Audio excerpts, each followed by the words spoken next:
So ways of influencing American agriculture, ways of getting involved with urban agriculture, if you're not going to necessarily start off with a farm, if you're not going to lease land, uh, there are so many. I think a lot of it might be volunteering to start, so getting involved.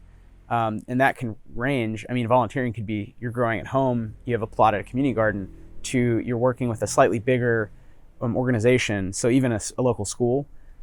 Work with their gardens, see what they're doing, and maybe there probably are gaps, there are probably opportunities there to get involved, sort of as much as you want. That's been my experience with talking to schools, is they generally are sort of understaffed or under-resourced in various ways. A lot of people are doing jobs that they weren't necessarily trained for. If they're teachers or if they're outside consultants, they're there to sort of do one thing. And if the project itself needs a lot of different kinds of things, a lot of different attention, then that's an opportunity to bring in skills that aren't necessarily horticultural. And in the meantime, you could probably learn from whoever is in charge of essentially growing plants. But a lot of schools now want to do sort of entrepreneurship. They want people to come in and help run clubs, help kids learn about not just growing plants, but then what do you do next? So preparing foods, right? Adding value, gaining culinary skills. And I think in terms of finding a niche, finding where your skills might fit in with a broader change in agriculture, there are definitely a lot of resources out there. There's a lot of like talk about food nowadays. I wouldn't get too wrapped up in the myth of the small family farm, the yeoman farmer myth. I don't think that's exactly how agriculture ever worked in the United States. So there's a kind of false nostalgia for returning to like, oh, we'll all own a little land outside of the city and grow our food.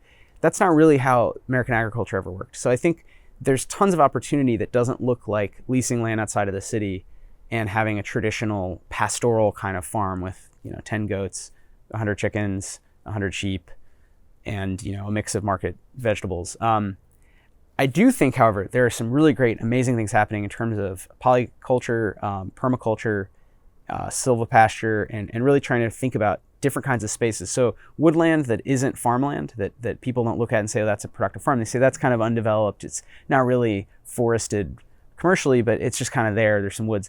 That could be a productive farm. And there are a lot of organizations trying to help kind of kickstart this movement to look at opportunities that, again, don't resemble that small family farm imaginary, but are working to sequester carbon and grow food that's really great.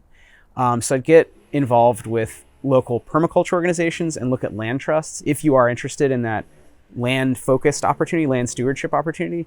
And it may be that you do a couple things to see what you're most interested in, because some people are frankly more interested in land stewardship, some are more interested in sort of tech, aquaponics, and some are more interested in some aspect of cuisine, I find, where in the end, it's not so much growing the plants, it's what do you do with them. And it may be that you're not totally sure at the outset, having not done some of the skills, which is going to really be your passion.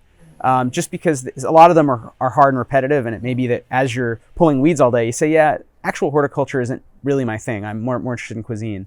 And you at the end of the day probably need to do some of that heuristic work of like, what do I want to invest my time, my energy, potentially my money in before sort of committing, especially if you're going to get involved with a business or lease attractive land. But there are plenty of people who need help and would welcome some volunteers to get that experience.